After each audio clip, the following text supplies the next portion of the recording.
the numbers going round. Yes.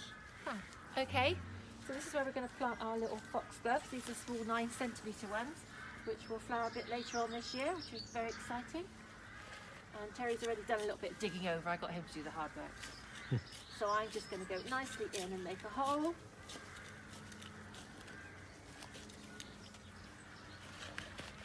Into which, what have we got? Digitos mertenensis. This is a really pretty one. Tell everybody about mertenensis whilst I plant it, Terry. Okay, it's one of the perennial foxgloves, and in the world of foxgloves, perennial means 3 to 4 years, not the sort of 30 to 40 years that you might think of with, say, a Nicholas daisy. Nevertheless, once they're in the ground, they're going to flower every year and seed about, because this is a fertile one.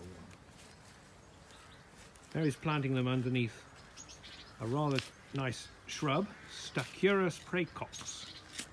This is a shrub from China, which produces lovely racemes of yellow flowers at this time of year. I'll just put a bit more mulch around the top, shall I? Yeah, a bit of mulch is always good. The mulch we're using is basically old leaves. It's just all the leaves from the garden. We have a huge range of trees and shrubs. They produce a lot of foliage in the course of the summer, and in the autumn that all falls and we compost it.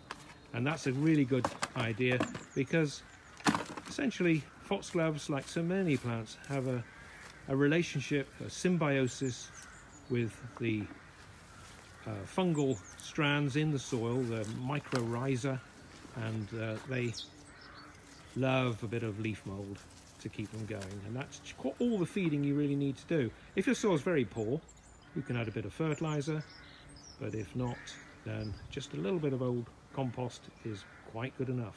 I don't think we need to water them today because it's been really wet, but if it was a bit drier, a bit later on in the season, maybe they could do with a little water overhead now.